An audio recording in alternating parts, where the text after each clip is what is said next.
Welcome to the Harlem Season 2, Episodes 3 and 4 recap. Hey, Erica. What's going on, boo? Hey, Ashley. Hey, I love that lipstick color. That's pretty.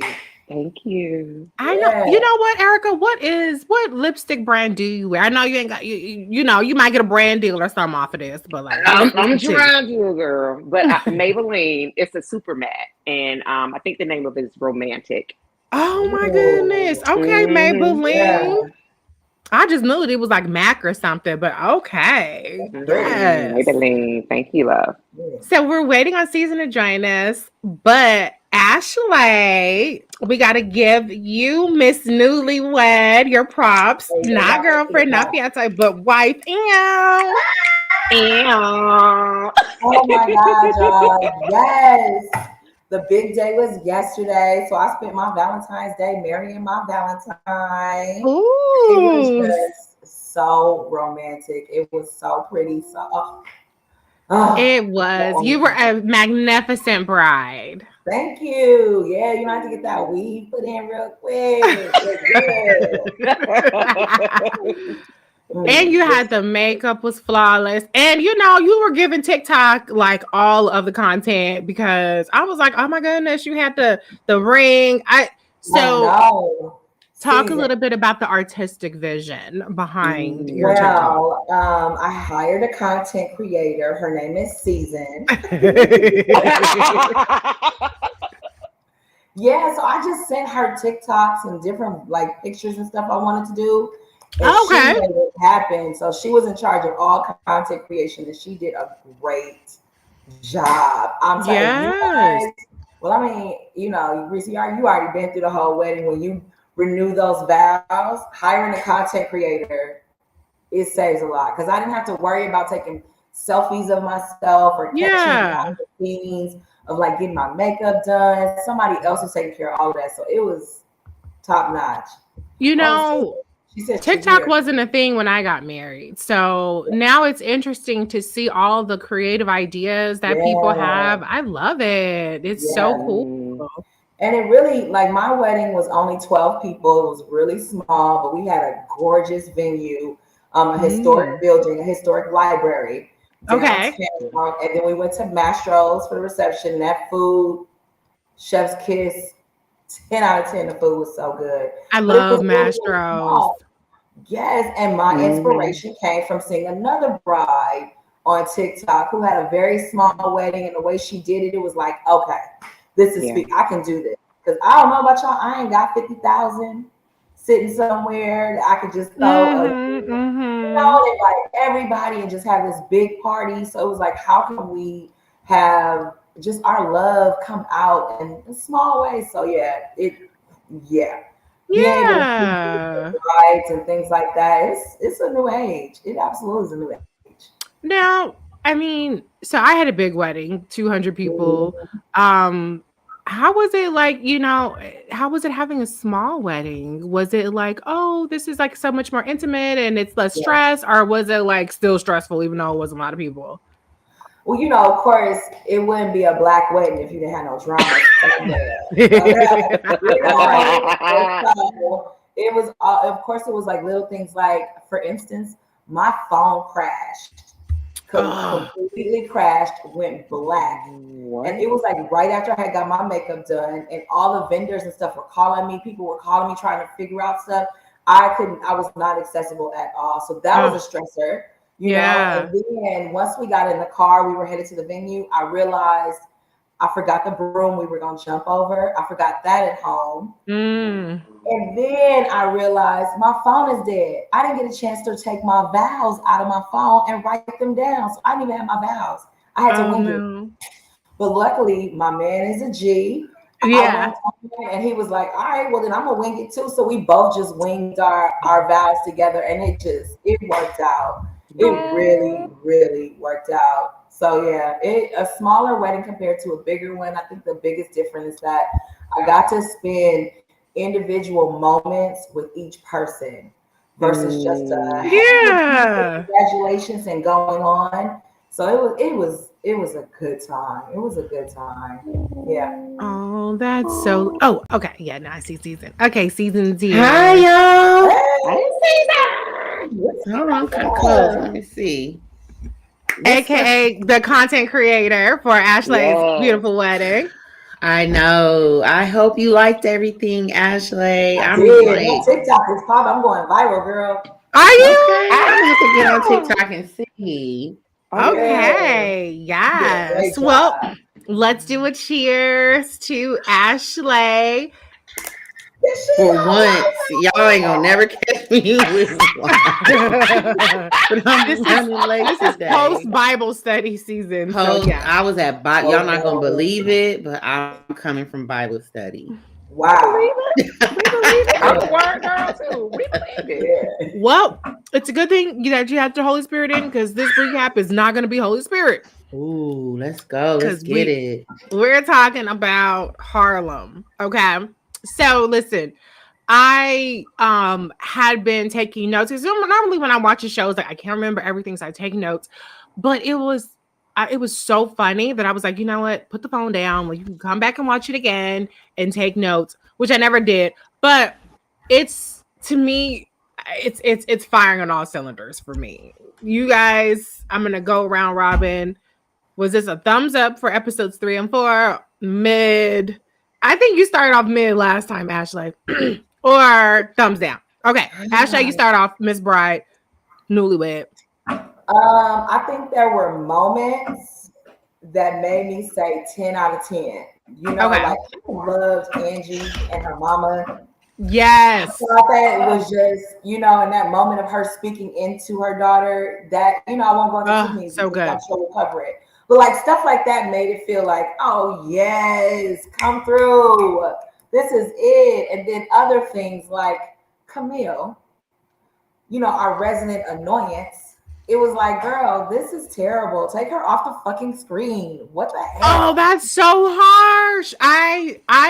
Camille did not bother me much this episode. So, Ooh. okay, apparently just me. Okay, Erica, your I would say overall good. rating. Okay, I would say really, yeah, thumbs up. And it was surprising. I was just like, I really enjoyed both episodes. yes, Even with, as Ashley said, our resident annoyance, Camille, I just kind of, you know, rolled my eyes, of course, made as many black girl faces as I could. But I really actually enjoyed both episodes.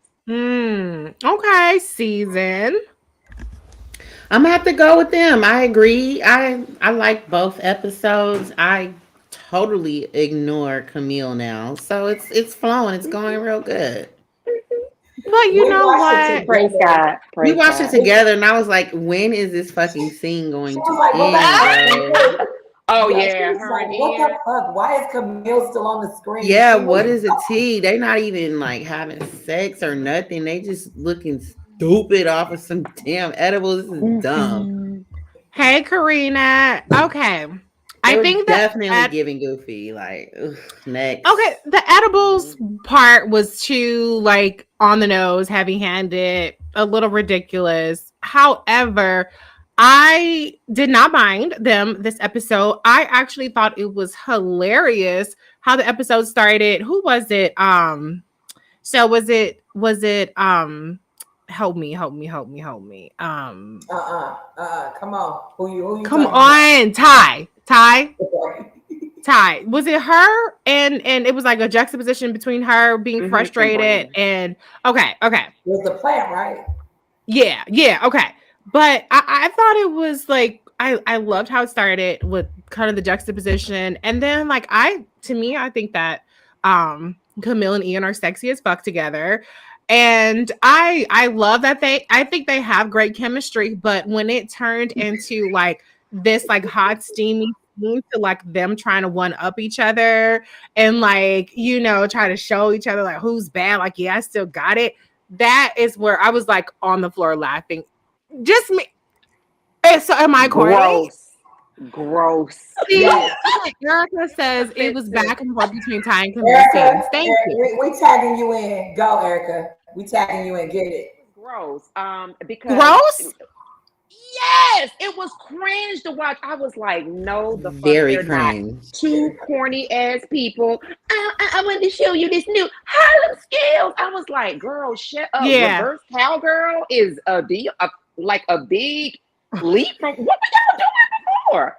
It was giving hurry up, really like bad porno flick, like intro But that trying. was the point. No, not at this stage in the game.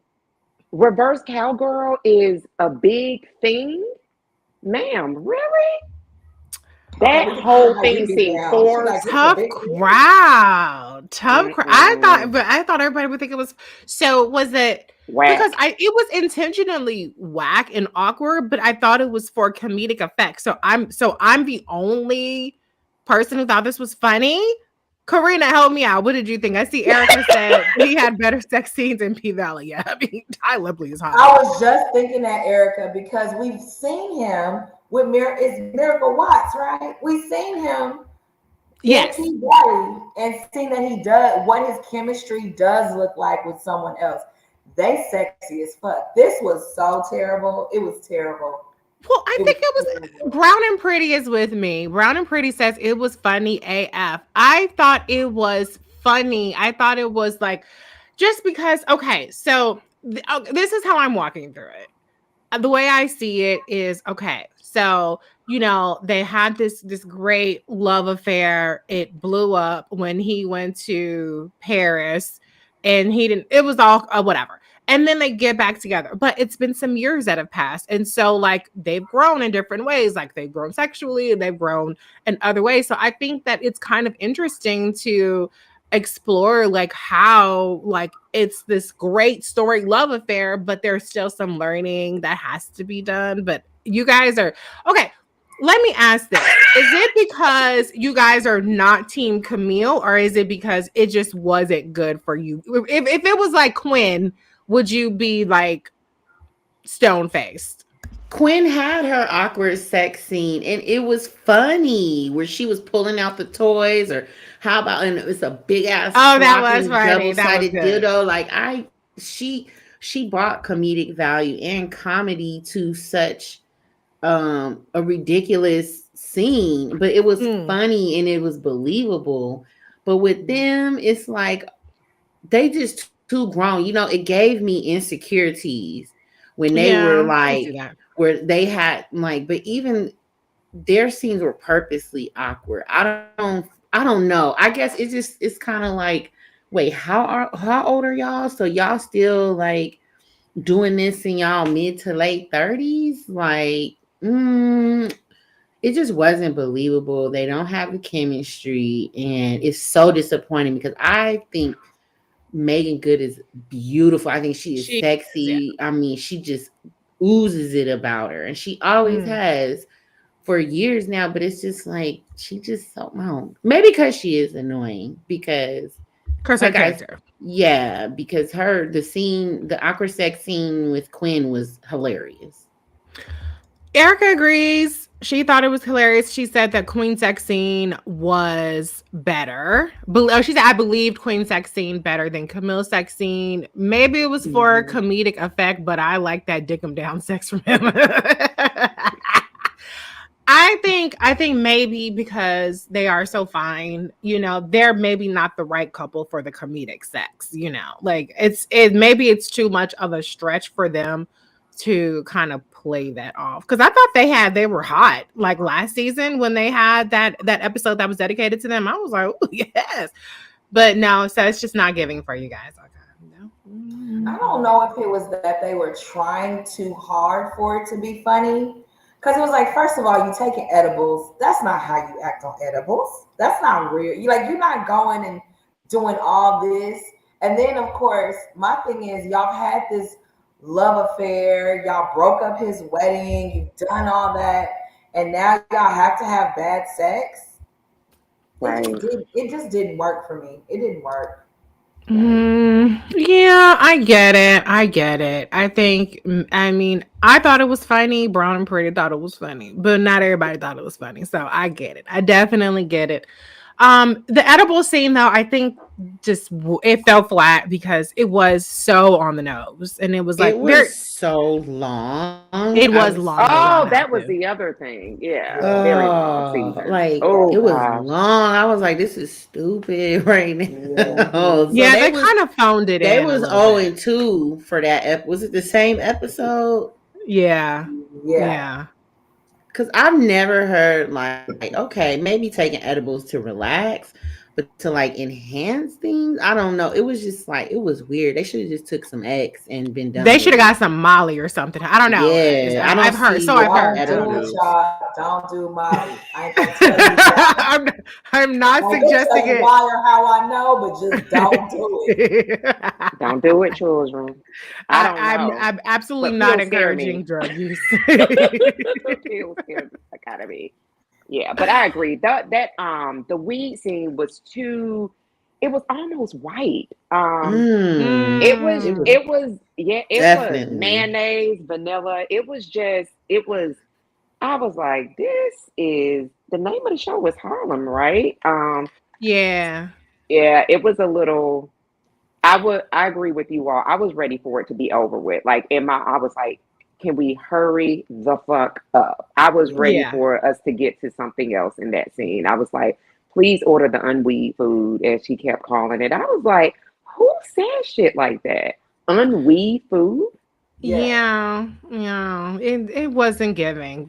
I think they just were buying themselves time to figure out what they want to do with these characters because. Yeah. But I feel like if all else fails, fuck and like have good sex, and we'll be happy with that, because I mean that's kind of like what these shows are supposed to give. Supposed to give you good sex. So, I would give that.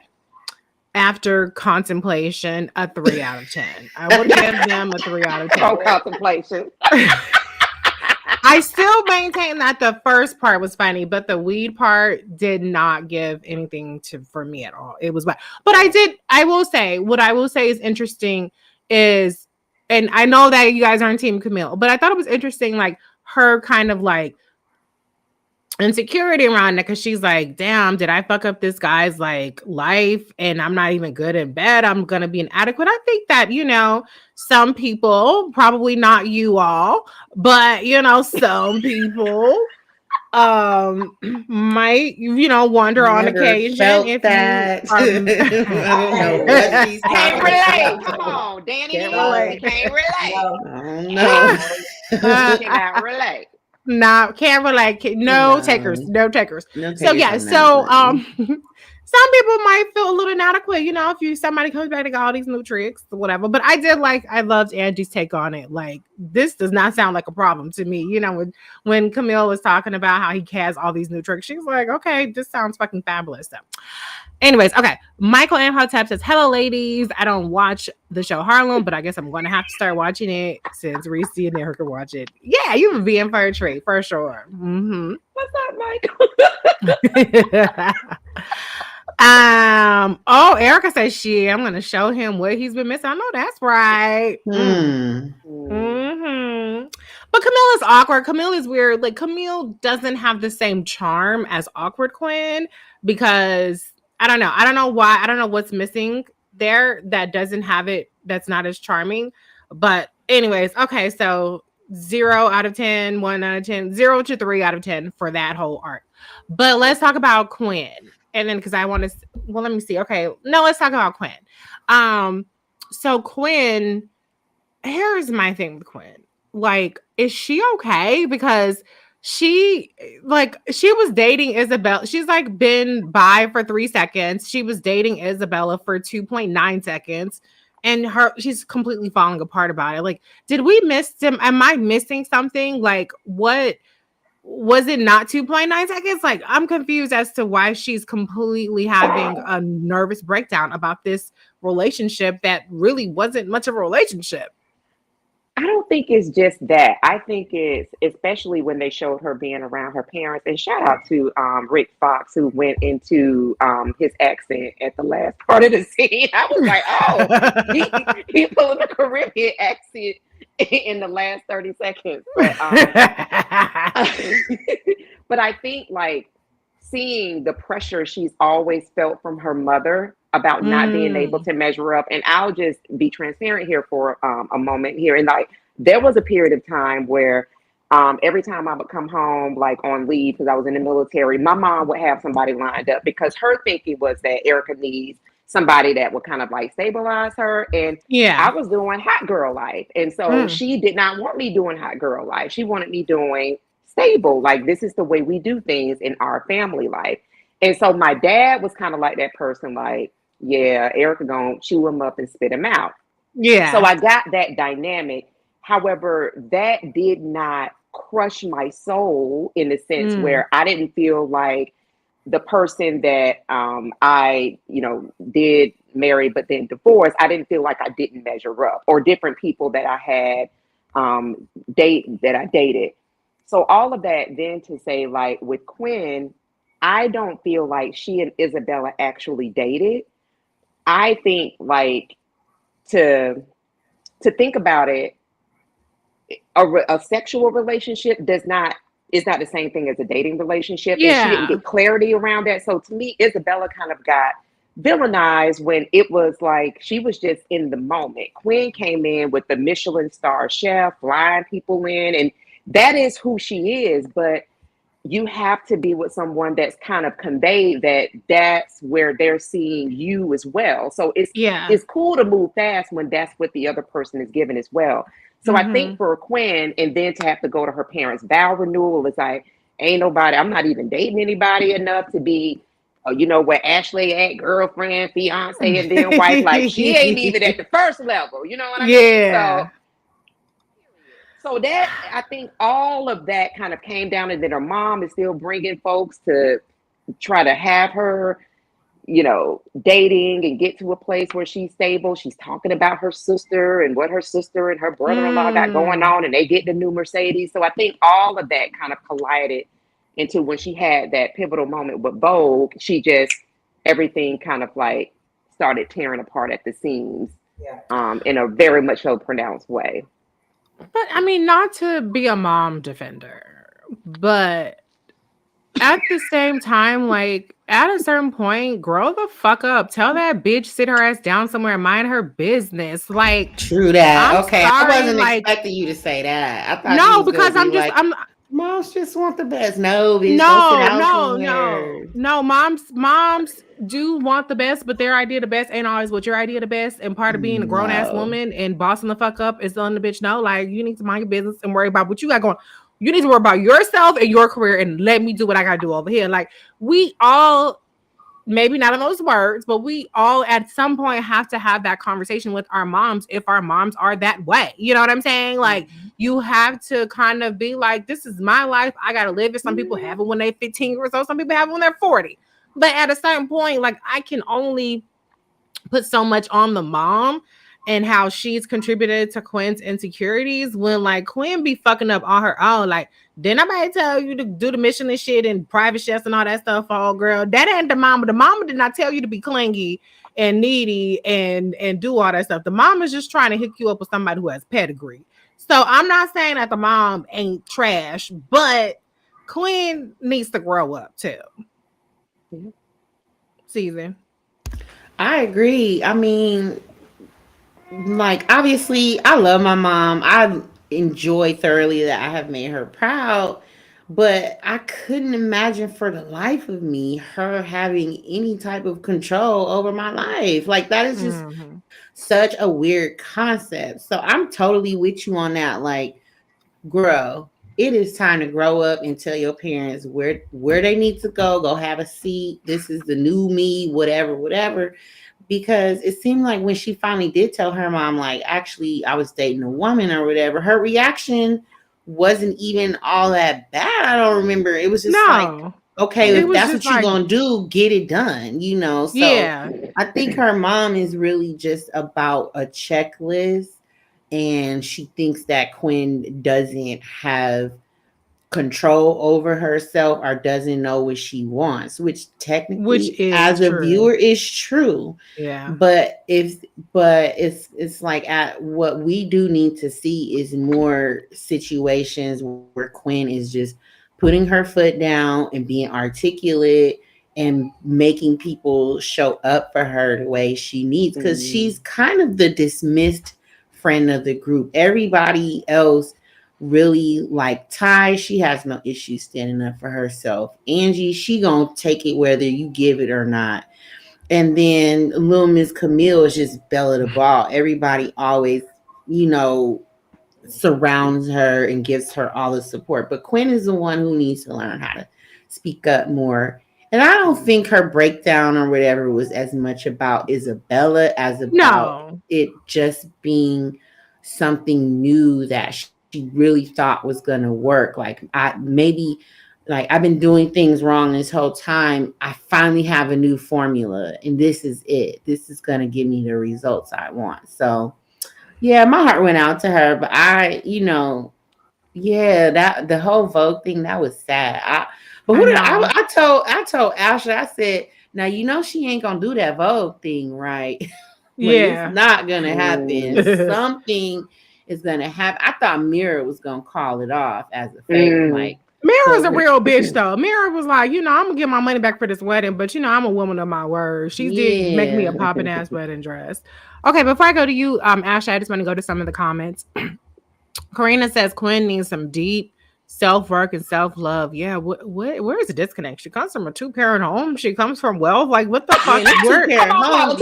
Come on, politics. I'm just saying. I'm not saying that everybody come from, but I'm trying to figure out where the breakdown happened. Maybe she grew up too privileged and too sheltered, because something is a disconnect for her to be this fucked up.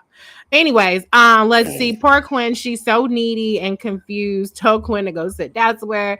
Yes, Erica, I loved it. Rick Fox. Oh gosh. He's fine, y'all. Have y'all seen that person? Good God, man, he walked out. I was like, who the fuck is that? He's fine in person. I feel like I should have seen him at some point because I've been to a lot of stuff. So, yeah. Still. I don't recall though, so maybe I have it. Let me see. Quinn doesn't feel like she's good enough. Karina says, or when people ask you when you're going to have your first baby or not even on a first date, my life, shaking my head. Get out of people's fucking uterus. Come on. Like, I just think in 2023, the 2020s, are you still asking people about their kids? Are you trying to be like, when's your second kid? When's your third kid? When's your first kid? Mind your business. I don't think it's charming for people to say that. Anyways, Quinn needs therapy. Yeah. Quinn still needs her parents financially, but she wasn't acting like it when she was flying in chefs and shit. I was like, okay, Quinn got money. Quinn did look gorgeous in her Vogue outfit. Okay. Ashley, your reaction to Quinn's ordeal. Poor thing. Jasmine Guy's accent was terrible. Yeah. It was so bad. Why did they need to do that? I'm just confused. I don't know why she had to be. I mean, I know that Grace Byers is Jamaican. She Caribbean. No, she's from the Cayman Islands. So what is that? Cambodian? No, not Cambodian. Wait, She's from the Cayman. That's Caribbean. Yeah, Caribbean. I know I'm not crazy. I said she's Caribbean, right? She is Caribbean. No, the Cayman Islands is in the Caribbean. Yeah.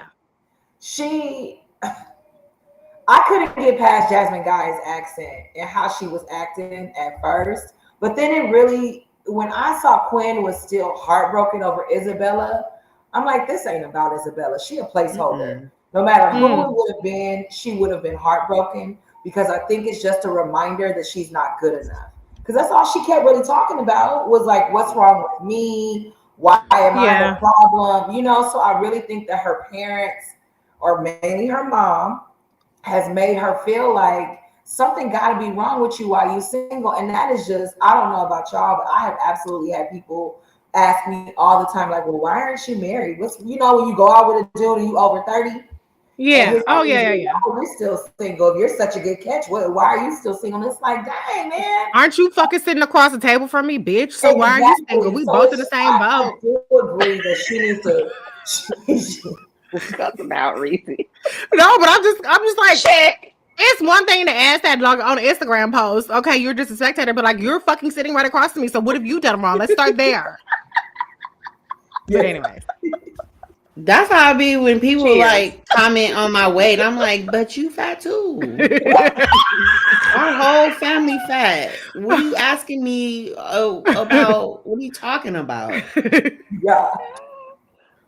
like don't start. Like this Don't is what start with me. Reese, like- we are such sisters because we be like, what the? No, because like don't like see, here's the thing. I try not to attack people personally on social media because then other people catch strays and then it'd be like you attacked everybody in that range. So no, Yeah. people attack me personally all the time. I mean, they're projecting and concocting shit. But like in real life, I will read your whole fucking life. Okay. we Like, Come on, for Reese. real. same boat. We Yeah. in the same boat, bro. Yeah. Get out of here with Yes. that. Don't even do try, think bitch. that, you know, Quinn, she needs, I don't know what it is, because I'm looking at her and I'm like, you pretty, you got money, you know, you clearly have two supportive parents. One She maybe got a- light skin privilege. I don't want to say it, you know, but you got light skin privilege. Why is it? What's really going on with you? What's Why really are you going so on, fucking man? sad, Yeah. bitch? Like, what do you really have to be sad about? Because you got rid of one. It's not like you can't go out and find another one. You can go to a bar right now and find And somebody. this, who's remember the into single it. father really liked her, and she just like kicked his ass to the curb. Yeah. for He was a Isabella. stripper. So what? Are you Oh, it anti-sex was a work? stripper, yeah. No, I'm not anti-sex work, but I don't think I would date a stripper with kids Well, and be a stepmommy. This nigga at the club all night. well, she was dating him. That's not. So We're not. that I'm not compatible with a male stripper with children. and I think everybody has a right to their standards. However, she was dating him. It wasn't like it was like, oh, go on a first date. Like they had been dating for a while, and then she fell for Isabella. Yeah.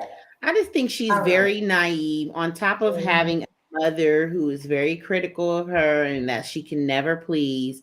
So she grew up in an environment where she was never good enough. And of course, when you get out in these streets and you start meeting dudes who initially make you feel like you're good enough, but then over time start breaking you down, breaking promises, then that's when you kind of enter that same relationship you've had with your parents or parent with people you're dating, where you're just constantly trying to live up to whatever their expectation is, just to fall flat and feel like something's wrong with you and you're constantly doing it. She needs therapy. She does. He does. I just don't understand why she's so unhinged, because none of it makes sense on paper and none of it makes sense from what we've seen. It's just, and I think that Grace Byers does a great job of acting because it is believable, but just it doesn't, the map just don't map for me, because I'm like, what the fuck is the problem? We've only seen her act super fucking weird and awkward on dates. Like she's not that great at relationships, so it makes sense why her relationships fell, because she's not really that good at it. She's needy, she's thirsty, she's weird, she's a lot of things that are not necessarily appealing, and she's not learning that her behavior is a turn off. So I mean, I feel bad for her, but at the same time, it's like, it's not because the whole world is against you. Like, you're fucking weird. Like, get a dating coach. You know what I'm saying? Like, they have those. She didn't go through with the Vogue interview. It really upset me that that she was in a tub crying when you could have went ahead and did that Vogue interview. Now I can understand her not going to her parents' event, whatever. But for me, I'm like, damn, this is something. This is important. This is something you've been dreaming about, and you really letting a bitch that ate your pussy a couple of times fucking keep you from your dream. Wow. But I think, to your point, Ashley, that goes back to what everybody is really sharing, is that it's something much deeper. And to me, I liked it because what it does is it shows that a profile, aesthetics don't always, so it doesn't mean that, well, if I have this and this and it equals that. And we see this in people, you know, who are super wealthy and their confidence is at poverty level. Like the shit is like equal to the black-white generational wealth gap. Like the shit is like negative $8 to, you know, 6-7 figures. So I think that that's important to see when people are kind of like feeling like, well, do I measure up? Well, look at this shit. Like, this is a reflection of real shit that's happening in real life, where people look on paper, right, like they should have it together, but they don't. So I think that there's something about, say, like what you all are doing with your respective children and your own self, the work that you've done, and how that comes off. Like, being a real bitch and coming out on to your car and reading motherfuckers for filth during lunch hour, that's some shit that some people could never see themselves do, but you do it. You've done it. And look at the platform that you have now to continue to read people and give people straight hard facts. Like, if we can't like scrape off Reese DNA on a petri dish and say, let's grow that. It's something that has to be cultivated. So Yeah. I'm enjoying seeing this Yeah. from the lens of A broken woman. always. Well, I'm enjoying seeing that it's not necessarily that formula. The formula isn't a certain skin tone, 2-parent household, Mhm. wealth, access. That's Yeah, that's I'm enjoying interesting. seeing. Yeah, from that point of view. Not what Quinn is experiencing, but yeah, from That's that. interesting because oh, go ahead, Susan, go. I think it's interesting, like, people just measure success differently. Quinn has everything that she wants, but she couldn't go through with the Vogue interview because her personal life was so unfulfilling and so confusing.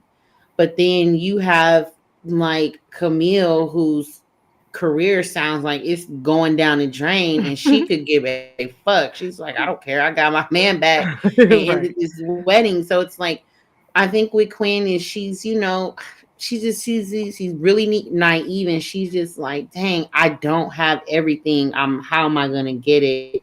I'm never gonna get it. I keep making all these mistakes. But that I was sad she didn't go through with the Vogue interview too. But it kind of made sense for her. Like, I can't do anything until I have this figured out. Like, I can't step in front of this camera and act like this big successful entrepreneur with my life together, and it's crazy. It's not making me happy.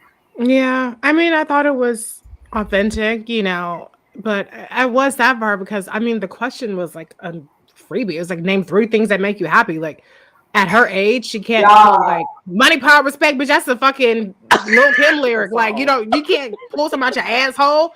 So I think like that level, I'm like, okay, now I don't get Quinn. Like, I don't understand, like, what is wrong. So I guess we're going to figure out what's wrong with her. But like, it seemed extreme that, like, I get it, the relationship part, but I don't know, maybe this is like the antithesis of like the strong Black woman who's like, Black women are supposed to be fine, being single, being whatever, and we just keep marching on. Like, we do what we can with our careers, we do what we can with our friends.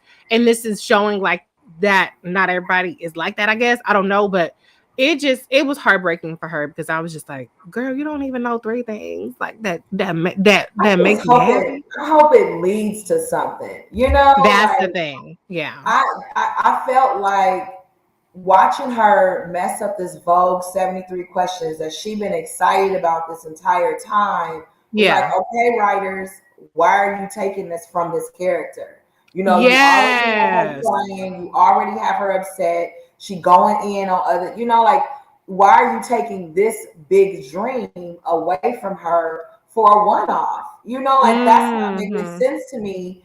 I can understand it if, let's say, they're doing it to where we're getting her to her rock bottom and then we're going to see her start building herself up.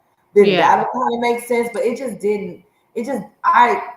Girl, look how gorgeous you look. This is a dream of yours. And you're really sitting here letting somebody so small, just a blimp in your life take you from it. That's crazy to me. But I do agree with you, Erica. I think that this is definitely showing what heartbreak looks like for everybody, not just what we typically used to, and I'm glad it's happening.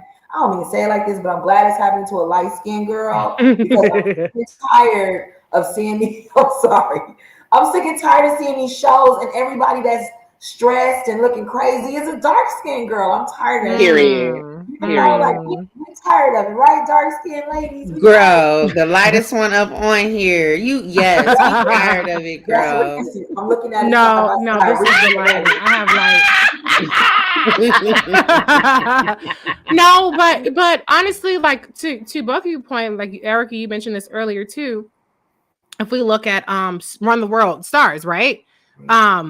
I forget her name on the show, but anyway, she's the one who is like a super successful executive, and she has the doctor fiance, and like everybody is like falling at her feet, and everything is like gifted to her, and she fucks it up, but she fucks it up because she wants to fuck it up, you know, not because she's just like, this is too easy, and I want to blow up my life, like, you know. And then you have on the other spectrum in Harlem where she's like trying really, really, really, really hard to get all these things, but this is the last thing I'll say about it. I just wanted Quinn to have something. Like, she just didn't. She doesn't get any wins. And so I think they could have given her the Vogue. And then afterwards, they could have had the juxtaposition between like this super confident, like, you know, like, you know, get through the Vogue, and then they leave, and then she breaks down crying, and she's like, you know, in the tub, and you know, her parents' nuptials are triggering her. Like, they could have given her both moments, but like, let the bitch win one round. Come on. But I don't know, maybe she's still winning on the foundation of life. She can always pull it up, pull it together. Foundation. She still has the basics together. Michelle G says the buildup was missing. Yeah. And Karina says, well, I'm still pissed off about Nova's happy ending and Queen Sugar. No shade, but shade. I mean, she was happy. Like, she sure was. She got everything. Nova was trash. Got her white king and baby. And the baby. And the land. Oh, yeah. Did Ralph Angel and them get the land back? I don't even remember if they got the land back, but she got her mama back. They did. Okay. But I think it was interesting though to see the juxtaposition between Angie, her mom's relationship, and then Quinn's mom and her relationship. So I don't know if that was a part that they were just trying to like give us without telling us, but like Angie, who's hearing no all the time, but is able to get up, sleep on her friend's lovely couch. She's got that level of confidence. So that's why I think to me it just goes back to confidence. You can have all the niceties, but if the confidence isn't there, the pullout is not going to happen. So interesting. Such a good point. I want to park that for a second though, just to talk about Ty for a second, and then we can end on Angie, because she was really the star of I don't know, was it 2 episodes? Man. Yeah, she's killing every episode. Season. I mean, for the record, she was my favorite last season, but okay, this season was like, I think both of y'all were. Both of y'all her last season. Both of y'all were very down on Angie. But I've been Angie day one. But anyways, okay, so Ty, so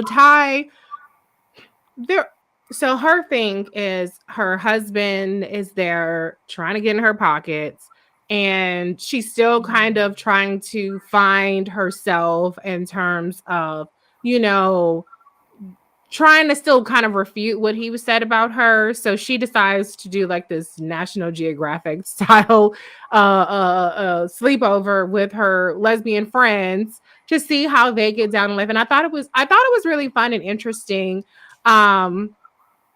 That you know, at first when she comes over, they're all like, oh, this restaurant and like this club and that club, and like, so they're trying to like kind of cater to Ty, and Ty is like, no, I just want to see you like in your natural habitat. And then it's like the complete opposite of what they were trying to suggest. It was just them doing little random shit. Erica shaking her head. Erica's not impressed, or what? No. I'm just saying. I'm agreeing with what you're saying. Oh, okay. That was crazy. But I thought it was cute. I thought it was charming. Because I do feel like relationship life is kind of like, if it works, then it is kind of like that's the norm. Boring? It's not. No, not boring. I just think it's like it's relaxed. It's chill. It's chill. It's existing freely and enjoying each other's company or enjoying your own personal space in the house. So I thought it was cute. One of the things I do love about this show is even though Ty can be a little bit of a womanizer, I like that it showcases like lesbian Black women and wait, can we say lesbian? I Being a don't even know. fuckboy. Like, what do we say I now? I like don't know. it. But Same-sex couples. Black Same-sex couples, Black women in relationships or not, you know, whatever. I like that it gives that community a little bit more range. You know, it's not just like the sassy sidekick or, you know, whatever. I like that Ty is not boxed into one kind of like, you know, just aesthetic. And the couples, it's, you know, I thought it was a little bit like, oh, like kind of cheeky, like, oh, you want to see it's our natural habitat. But I like that it's a thing, but not necessarily like super like heavy-handed on the nose, like, see, lesbians are regular people too. Like, it, you know what I'm saying? Like, I like that it's showing you know, a lesbian woman in a group of straight heterosexual women or whatever. And it's not like a thing that she's in a same-sex kind of situation as opposed to everybody else. You know, I'm saying this so unartfully, but I do like that part about her being on the show and what they showcase from her perspective. Okay, but why was she doing that again?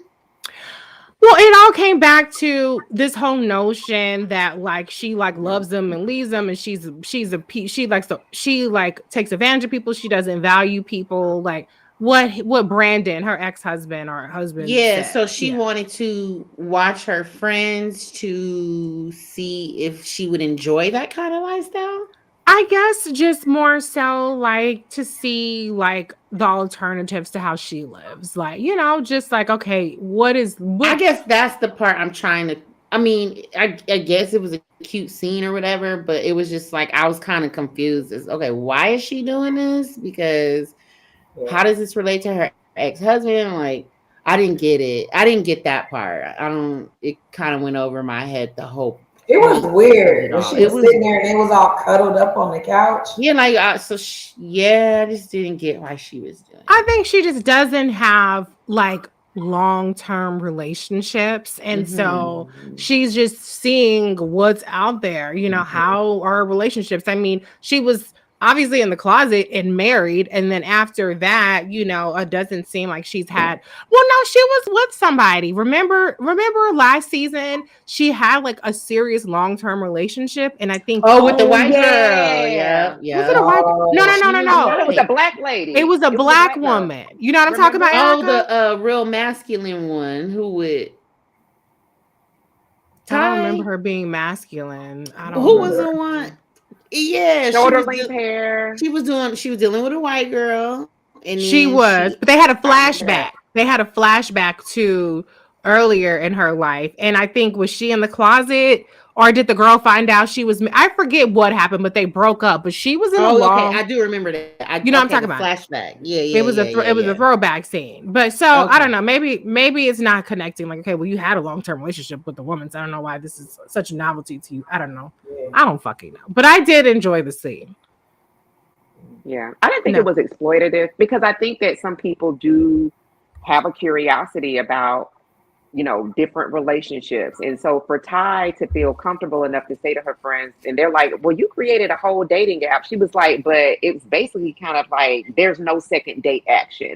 So I'm wanting to kind of like be in the space where I just want to be a student, so to speak. And I think like to be able to share something that may come across as being like how you described it, Reese, National Geographic, kind of like, let me see how y'all do it. You know how white folks do Black people all the time. Right. But to be able to share with her friends, her best friends, two people that she loves and cares, and they were like, okay then, well, you know, this shit ain't really that exciting. Like, this is what we do. But they gave her runway to do that. And so that's what I liked. And like at the end, how, you know, Reese, I know you said this, how you really like the Game Show Network. They were just like, ooh, we're going to indulge in our guilty pleasure of watching Game Show Network. And she was like, the fuck? And so she left a really, really sweet note. But I felt like that's friendship. That's people that won't judge you. Like, you're in this community of queer and you have questions about things. And what better relationship than to be able to say to your friends, I don't feel like I'm doing this shit right. Can y'all help me out? And then to say that, you guys really are awesome teachers, because she walked away with something. I thought it was really sweet. Yeah, that was so I lovely. Yeah, she did have that conversation with her friend. Like, how you got a whole date nap and you don't even know X, Y, and Z? Okay, so that makes more sense for her to go observe her friends in that environment. But I also think that, like, can we say that her outfits are fire? Oh my God, flawless! The whole style is amazing. They just nail it. Harlem's, whoever does their wardrobe is killing it. Yes, gorgeous. Episodes, Angie's outfit. I mean, they killing it. Like, Ty's suit was dope. It was really dope. But I do want to say though, like, I thought.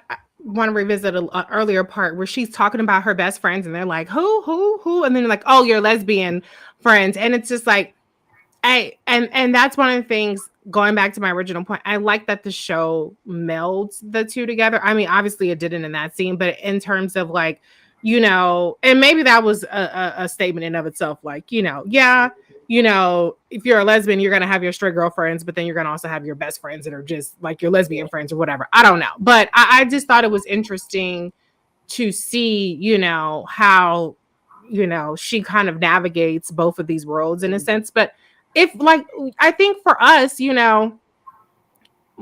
back in the day, I should say, you draw inspiration from your friends that are in successful relationships. I mean, I have friends that I was like, oh, I love to see you and CJ together and yada yada yada. So I like that they gave that moment without it being like a heterosexual couple, I guess. So I thought it was very, very charming, very cute. But okay, let's talk about the star of the past.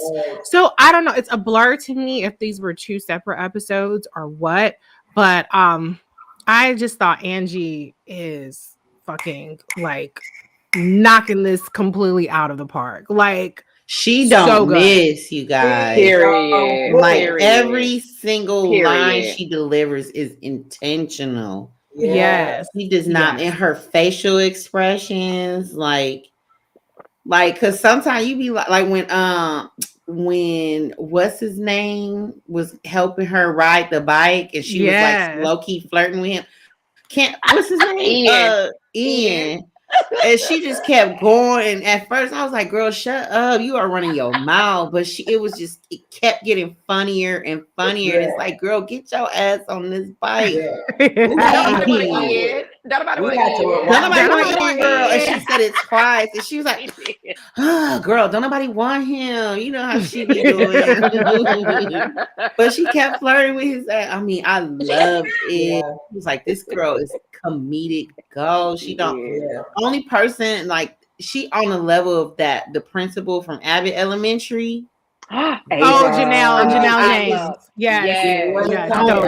She's my favorite character. Doesn't miss.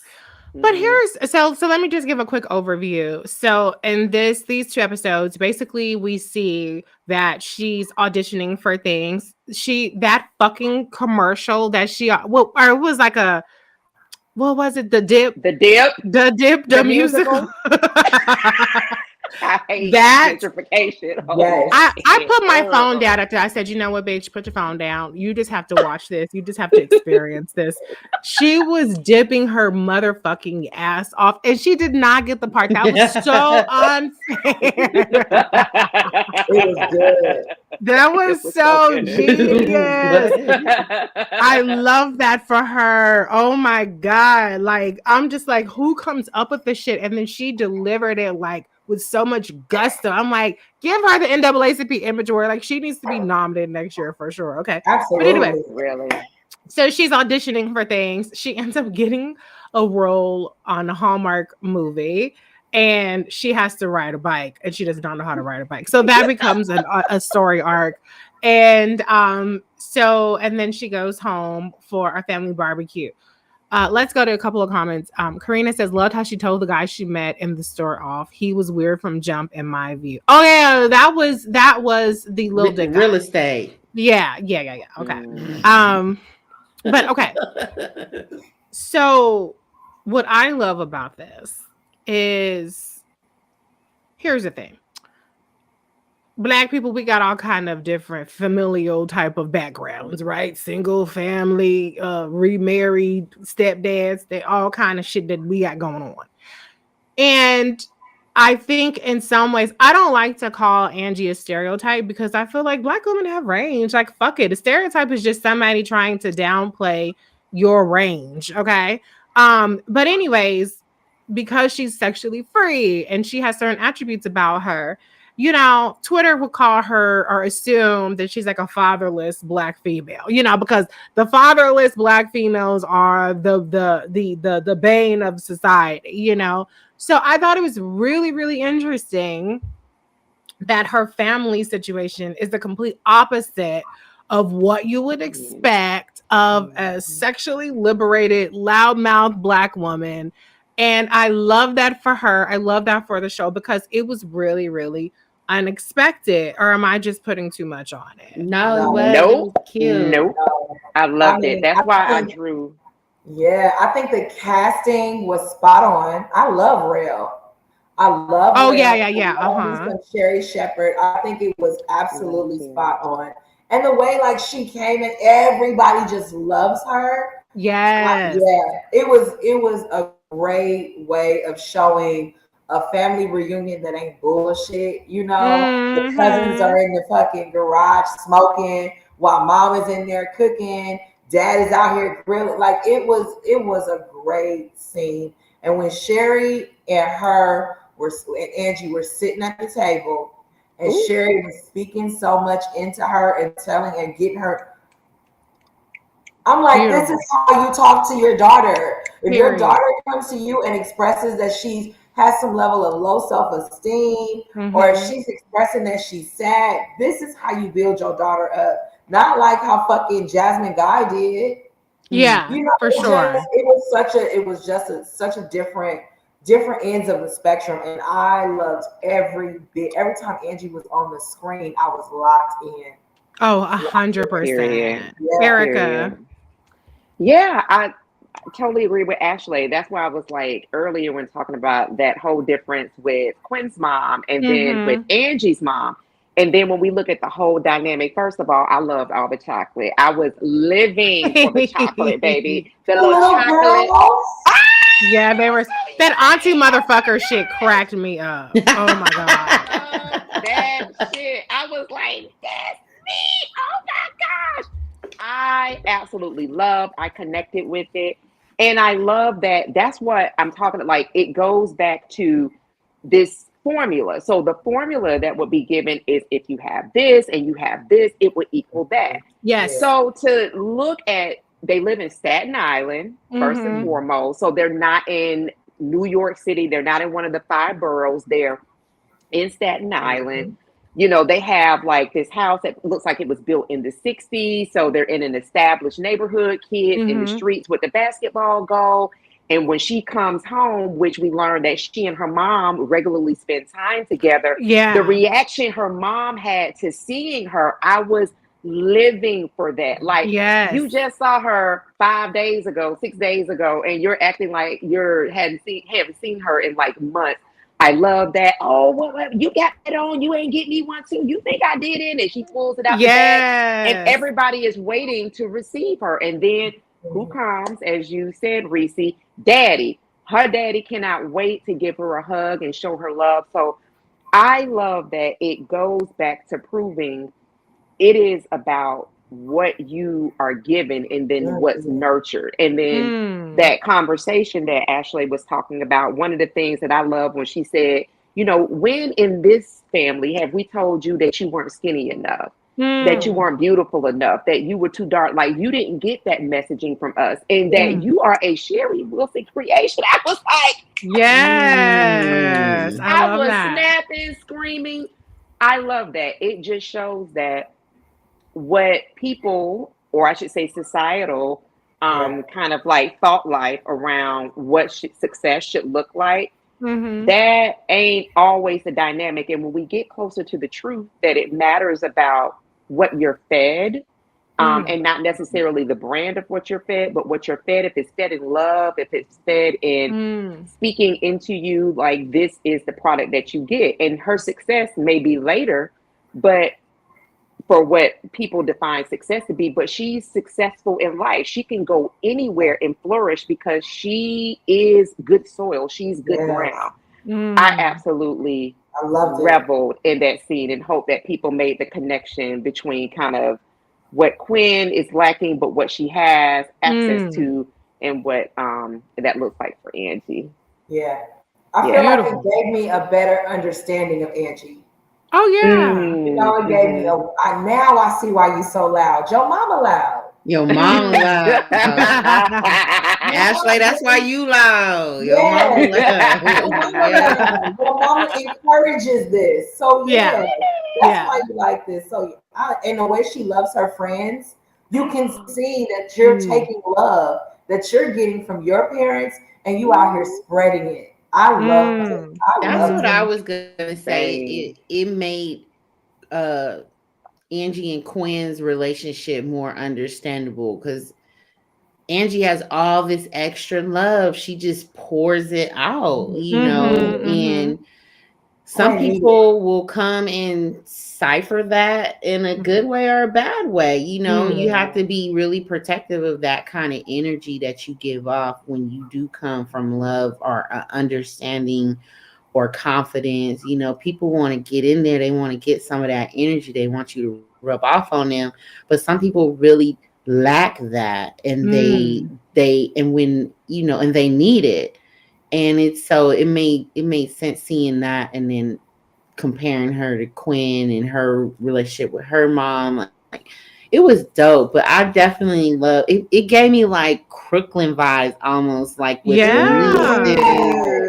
was just so cute. And it's like obviously, like, but it made total sense. Like, why wouldn't she walk in the door and her whole family is just like, oh shit, here come the party, you know, or her nieces and nephews just surround her. Like, she's just such an energetic character. So it was right on brand. But I hear what you're saying, Reese, about it, that people probably not thinking that's her formula or where she comes from. 2-parent household full of love or whatever. But people are ignorant. No. Her daddy must have left to go get some milk. That's why she out here. Some cigarettes, some new. But you know, I think to what you all are saying, but in particular, Erica, going back to that formula thing. I mean, I try not to take social media too seriously because there's what people say and there's what people do. And a lot of people are just doing shit and they ain't saying nothing. They just going about the business and they ain't got to broadcast it.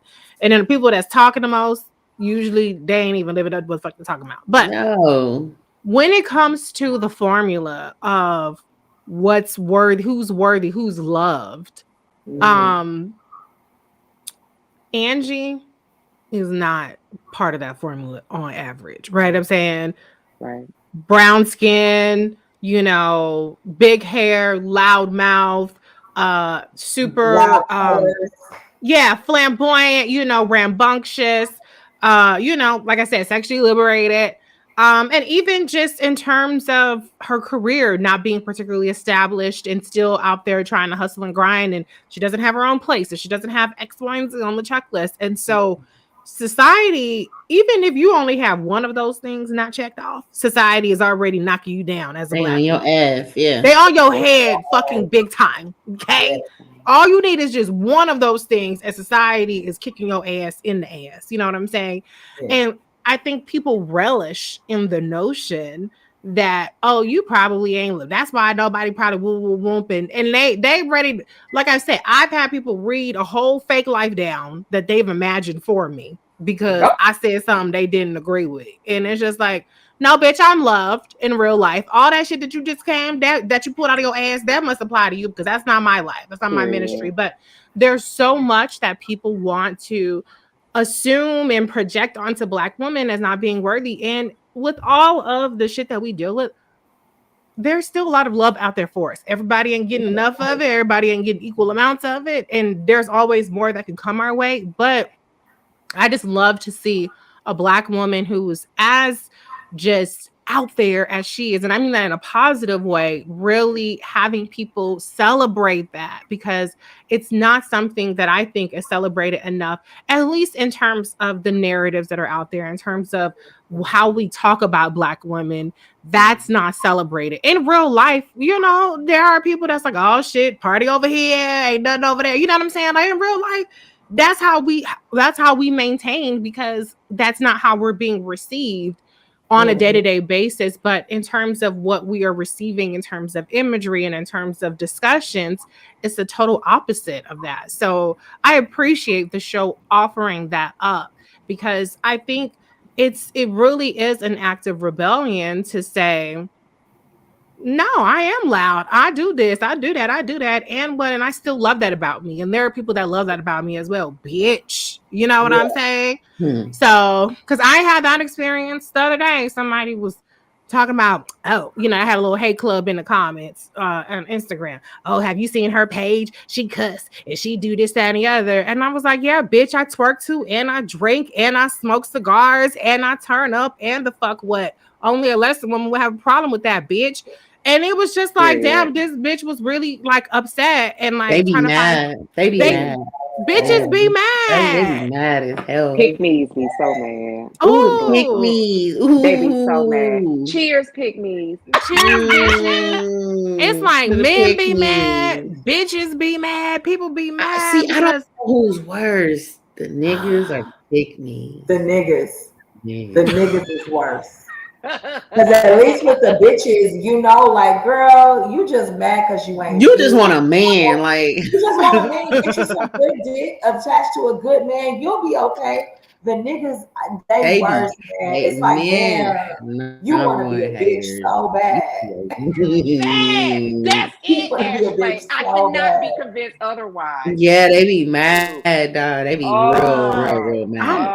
I'm going to say the bitches are worse. Because I'm like, no, because I feel like, I would say this, I have more sympathy because I'm like, you're not loved, you're not well, and that's why you're projecting all of this resentment on me. But you're not well. Because I think to be mad at somebody else's life is there's something deficient there. Like, so I feel like, okay, you're projecting, but I feel like I'm making it easier for you, because every Black woman that's out there living out loud and being herself makes it easier for other Black women to do the same, because it is hard, you know, it's not that hard, but it's not like welcome. And so if more of us are out there, like, I don't give a fuck, like, I'm gonna do me, bitch. If you don't like it, kiss my ass, then that will make it easier for everybody, you know. So it's just like, go get you some confidence, go get you some love, go get you some therapy, take it up whatever you gotta take it up with men. I'm like, okay, men,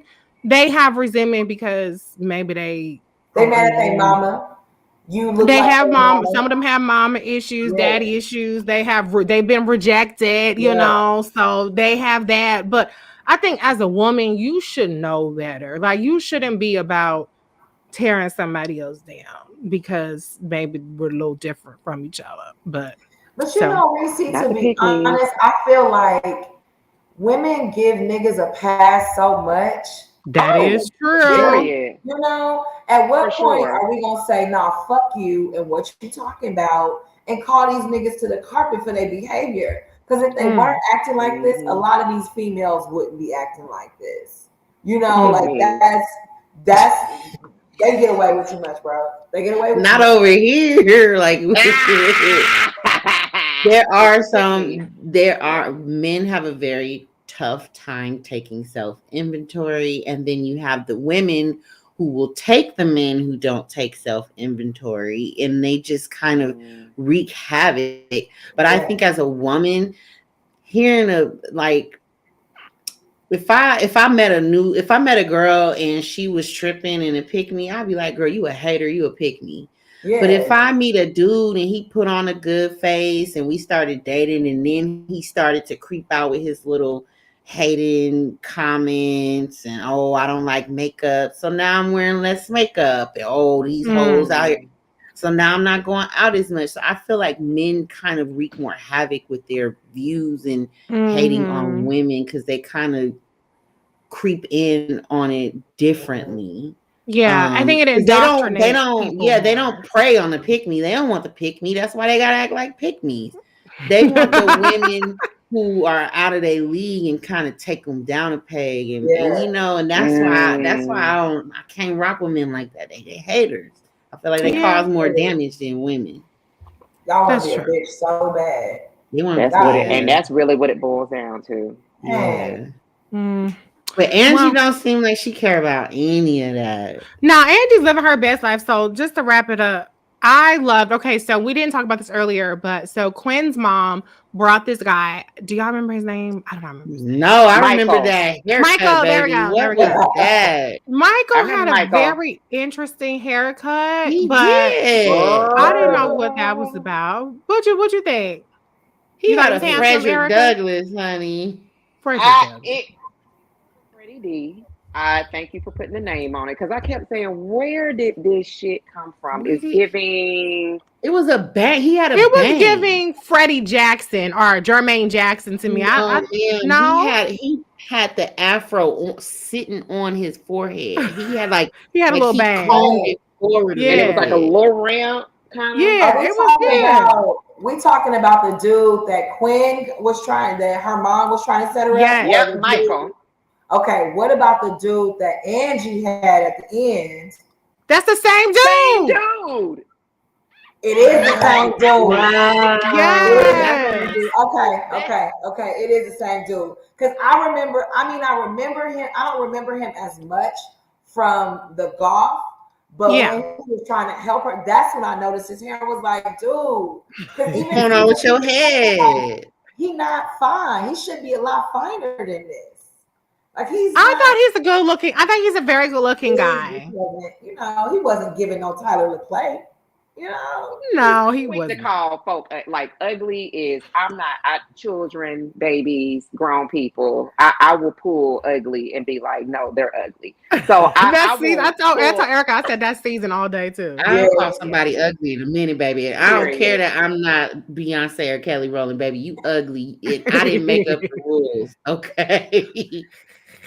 I didn't make it. I'm with the season. I will definitely pull the trigger. I was just like, but I'm glad I held it for a little bit because I like his banter. So I was like, I'm loving the way that he's matching the energy at the moment. Yes. I was like, I like Michael. Okay, then I can, it's not like bite-sized Brandon or non-magic Mike Marcus. Like it wasn't that. It was like I was like, okay, I could rock with him. And so then to see the scene that he and Angie had at the bar at the vow renewal and how that progressed afterward, I was like, I knew it was a reason I was sticking around with you. I liked him. Yes, very charming. Very charming. Oh my God. Meet cute. That I can recall. I've never seen a meet cute like that, where like he's faking a medical emergency so she can steal a bottle. I'm like this, and then she steals. What is she still liquor? She still like simple syrup. Syrup. Yeah. Angie, come on. Yeah. But you know what's crazy is that's the kind of man Quinn needs. But she's so caught up in not fucking with her mama and dealing with this other stuff. Angie will take that. She will make a man out of him. No, but I feel like I couldn't keep up with him. No, I think Queen would fumble that bag. She would fumble it, but that's the kind of guy she needs. She needs someone who's fun, quick on his feet, like patient, who can roll with the punches. Yeah, you're right. I think that he would really bring Quinn up to feel more confident. Yeah. But I think that Angie and his energy just matches in a very surprising way. I would have never in a million years guessed from the golf thing that he was going to meet Angie and that was going to be a hit. But I thought it was two different people, y'all, because I thought he was good. Girl, no, you was high. I thought that maybe not because of him as a human being, but I thought maybe it was like, oh, okay, I'm gay, you're gay, we're just gonna go with this. I did think maybe that was the whole plot twist, but then I liked the Angie twist way better. Way That was so genius. And then I loved how, like, you know, the whole bike thing, full circle with the bike thing, right? And the way that he got her on that bike, like, I mean, it's like he's really perceptive and really good at reading women. Yeah. And he got it out of her, like, oh, it's about control. Yeah. And I would just think, you know, a woman like you will be in control. I mean, fucking brilliant, amazing. And love the chemistry, banter. that kiss. Exactly. That kiss. Yeah. Camille. And that chemistry. They had This is great why you chemistry. supposed to be kissing your man that you just took from his fiance. Mhm. This is what you're supposed to be doing. That's why I really feel like Megan and Tyler's chemistry in this, it has to be intentional for them to be that cringy. It just has Yeah, to. no, it is. I think it is. I think it is intentional for sure. Yeah. Because they're Angie and Michael's his name. Michael, yeah. I definitely need more of them. For the rest of the season, I need them. Yeah. And I think we'll see him some more, because I think that will be the interesting thing. The fact that, you know, he was brought there to like hook up with Quinn. Obviously, that was going nowhere. Quinn completely rejected him, but I love the twist, and I feel like Angie deserves. And I just think he has like the right amount of like spice for her. Yeah. But I do like. I wish. I mean, it also goes to Quinn too, girl. Your mama kind of had something figured out, because he seemed like he a good catch. You just That's don't what know I'm what to saying. do. Like, that's what I'm saying. Like, that's what was so weird for me, because like if she would have given him a chance, granted she's not in the space to do that, Right. but he was a good dude, and her homegirl ended up snatching him up, and he might actually be you know, a good character in the show, but she's so focused on one thing that her options are not open. Whereas Angie, she's like, hey, if it's coming my way, I'm gonna take it. I love that about her. I love that And about her. He had Quinn's back, right? Like, Yeah, he did. Yeah. yeah. So that's what made me think he was, you know, a little sweet, because he said it too quick. You know, like he knew, he confided in him that she was, you know, bisexual and she was having this issue, blah blah blah. But he proved that he was a good dude from the get-go, because he didn't have to have Quinn's back like I think that. he's just not thirsty. He was just like, okay, you know, this because remember, he was told something totally different to get him there. Like, oh, so I take it you didn't see my picture in a magazine and was dying to come in, you know. So like he was lured under false pretenses. She was under, you know, so it was just like, okay. But I think that's the hallmark of a man who's confident, who's not thirsty, who's like, okay, well, that's fine. This isn't what it was. Yeah. I'm gonna, you know, I'm not gonna make this awkward. And her lost his game, but that's what I'm saying. That's why I can't entirely be anti the mama, because Quinn, you'll be fucking up. If you would not block your blessing, you block the Vogue blessing, you block the Michael blessing. Isabella is off campaigning somewhere, bitch. And you sitting up here upset. I think if somebody is doing the legwork for you, I say, hey, be fucking grateful. But I think it goes back to confidence. Like, even though Michael would have definitely enhanced, but that's not his job. So the job is not his job. So if you're not ready, as Ashley said, she, you know, definitely fumbles the bag. I mean, she's not ready. She has what, by all appearances, but she's not confident. And that's not confidence, and ambition is not something I believe that can be taught. It has to be something that is cultivated, something. It has to be, so she doesn't have it, and until she gets that, she's gonna continue to, as you said, Reese, block her blessings. But it's she's the problem. Quinn, but Quinn is the problem. Quinn, you're the drama boo. He could have easily like boosted her confidence. Absolutely, he seems like a dude that'll be like, oh, okay, I got something with this, you know. Oh yeah. I don't think that a woman with low self-esteem or low confidence would be able to maintain the confidence that he gives her. I don't think Quinn will be able to maintain it, because the moment he either steps away, backs up, and not there to continue to feed into her, she going right back down, because she can't maintain. She get in the tub again. Oh you know what, y'all know? What's your thoughts in Jasmine Guy? What do you think Quinn's mom is going to say when she find out that Angie now got this dude?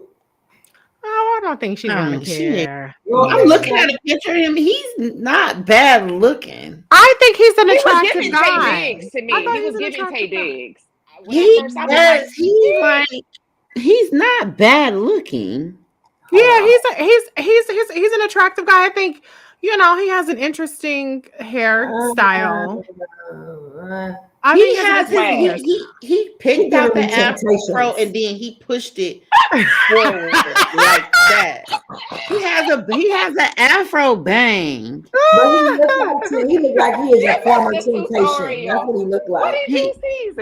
He went like this. He feathered his fro out a little bit on his forehead. It's coming forward, you guys. Wow, but he's not ugly. He's not ugly. No, he's not. I think he's a good-looking guy. I'm gonna send this to you, Ashley. I'm sending it right now. I think I'm not the default ugly person. You know, I'm not started ugly, work your way up from ugly. I think that there are people that have attractive things about them. Some people are unattractive. But I think he's a good-looking guy. You know, I mean, everybody is not Boris Kodjoe and Morris Chestnut. Huh? He ain't Michael Blackston. You know, he ain't bad. Oh, good. Golly, man. Are we going to start talking about ugly people? Because I got a long list. Yeah, I wouldn't even put Michael Blackston. Like, if I was trying to say, like, oh, ugly as fuck, like, I wouldn't put him there. I would just be like, you know, not my cup of tea. No, I don't think he's attractive, but ugly to me, ugly is a strong. He's ugly as fuck? No, I don't think he's ugly. Who's ugly? He is. Reese, give me somebody that you think is ugly as fuck. I don't know. I can't. Okay, does Michael Blackston follow you? No, he doesn't. Oh, okay, I'm about to say, well, that's why you ain't calling him ugly. No, I don't think he's questions. No, I think ugly is to me, ugly is as bad as it gets. Like, I will call you an eyesore before I call you ugly. But to me, ugly is the biggest insult. I do reserve ugly. So I'm just saying, and ugly as fuck is even worse. So I don't think he's ugly as fuck. I don't find him attractive, but if somebody brought him home, I would be like, damn, why are you bringing this ugly ass motherfucker home? I would be like, oh, okay, that's cool for you, you know. There are people that are equally yoked to him. I'm all about being equally yoked. Truth. She's telling the truth. Thank you. I don't really hear her go in on call. She'll make up shit like, oh, they're genetically challenged or something. I will say eyesore. I will say unattractive. Yeah, she'll say shit like that. But I won't say ugly. I have to you have to piss me off to land in the ugly mode. Like, shut your ugly ass up, motherfucker. No, then that's what ugly come out. But like, if you're a nice person, just minding your business, I'm not like, oh my God, look at this ugly ass motherfucker over here. I would just be like, you know. I was telling someone at Ashley's wedding, the way I get out of calling someone ugly is I'll be like, oh, I didn't get a good look at him. That's a good one. That's a good one. Like, I didn't get a good look at her, so I can't really call it. But she did look kind of ugly from what I saw, but I can't say that with 100%. I gotta think about who I think is really ugly, because I'm like, there is definitely somebody that's universally ugly, but I don't have it at the tip of my tongue right now. Lil Wayne is ugly. I feel comfortable saying that. Yeah, his hair. Ugly. He's not doing. It's his hair and his. There's a lot about him. Yeah, there's a lot. I would say he looks like he needs to be scrubbed deeply on the inside and out. Like, some people, it literally makes me itch when I see them because they look so unclean. Like, I'm like, money cannot hide if you are not taking a bath every day and changing your drawers. Yeah, it's like just the scraggly little pieces. Well, he's very colorist too, so I mean, I don't have to hold back. And anti-black, but yeah, he's very colorist. So fuck him. But yeah. Anyways, but I think Michael's cute for Angie, so we'll see. I thought this was a great 2 episodes. I think Harlem is fucking killing it. I'm so happy. So Run the World comes back in the end of May. So I'm like, we can have all of Harlem and enjoy that. There's no competition. We can have more than one Black girl show, Mhm. and I'm just loving it so far. Any last words about Harlem before? Harlem before we Flavor Flav. Yeah, Flavor Flav is. I think Flavor Ooh, Flav. that's a good one. He needs a deep bath. He needs Yeah. he needs like a Wow. old A school scouring. He rubbing. needs to soak. He like a fucking dirty ass pot that needs to soak for a couple of days. Wow. Yeah, I just woo.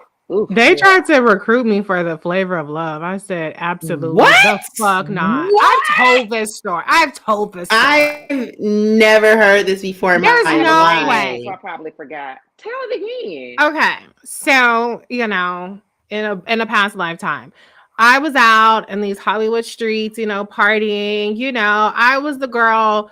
This was before social media and kind of stuff. So, I had my tits out, I had my short stuff on. I had big tits, and I was at the club. And so I was just kicking it, and somebody comes up to me and she's like, "Oh, would you like to be on TV?" And I was like, "No, but humor me. Why? What are you asking for?" She's like, "We are casting for a show.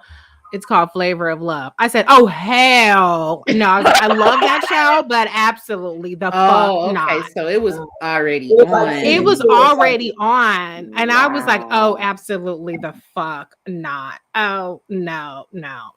But it was funny. I just thought, I mean, no, I knew I was like, okay, let me just say no up front, but then I'll find out what it's about. But yeah. I What was would have like, been your nickname, Reese?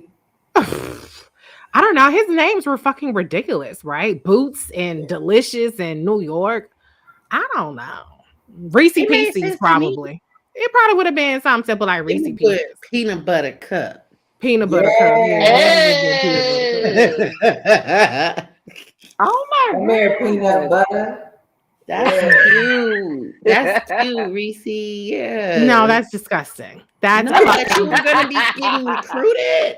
They want to see you on TV. Yeah. no. I always thought no. those shows were strange because I'm like, first of all, I have such a sensitive nose. I could not imagine sharing space with people. I'm like, Mhm. there's clothes all on the floor. I know they're not bathing. Then they're all, spinning around on this man's penis. Like the hygiene for me. Yeah. I was like, that is so Gross. gross to me. Oh my Yes. gosh. So Yeah. praise God you turned that down. Oh, Ooh, Yeah, God. I wasn't interested at all. I mean, I'm 5'9". I was like thin, big tits, big butt. So, I got a lot of like, "Oh, are you a model? Are you this? Are you that?" But I wasn't that girl. I didn't have the confidence I have now. I would say that much, and I have confidence, but also self-awareness to know what my lane is, and that ain't it. But yeah, no, I was no. But that was early reality TV. I could be, huh? You still ran LA. Hey, I did my thing. She did her thing. She did. Okay, boo. I had more connects then than I have now. Like, where are my fucking invites at now? I'm trying to get in. I'm trying to go to shit. I was at more award shows Yeah, it was more easy parties back then. than I am now, and I Yeah. got all these followers. So I got to figure my fucking life. It was growing up in LA. There is no shortage of celebrities, and it's not impressive to us. Right. It's every day. Yeah. That was your environment. Mm-hmm. Yeah, it was. Yeah, fun. you're It was normal. fun times. It was fun Mhm. times. That was now. I mean, it's a different world. It Like, is. Yeah. people are getting paid to go to clubs. Like back then, you could go and it's 20 celebrities in the club at one time. Now it's like, nope, one celebrity is going to be there because they're getting paid $10,000 and that's it. Well, now to RSVP for stuff, they ask for your Instagram name. Yeah. Anyways, we gotten so far off of it. So, ladies, thank you so much. So next Wednesday is actually CJ's birthday. So can't do it next Wednesday. But if y'all are available Tuesday, we can do it on Tuesday. Yes. Check your calendar and get back to me. Okay, next Tuesday, Look at me just shaking my 23rd. head. Bless her, Jesus. Let me check my Palm Pilot. Not Palm Pilot. All right, y'all. Thanks for joining us, Karina, Brown and Pretty, Michelle, Erica, if you're still on, Veronica. You came on later, but appreciate you still. Yeah, we didn't have a lot of the regulars tonight, but Karina is the regular, obviously. We got some good people. Anyways, it's been fun. Ladies, see you next week. Bye.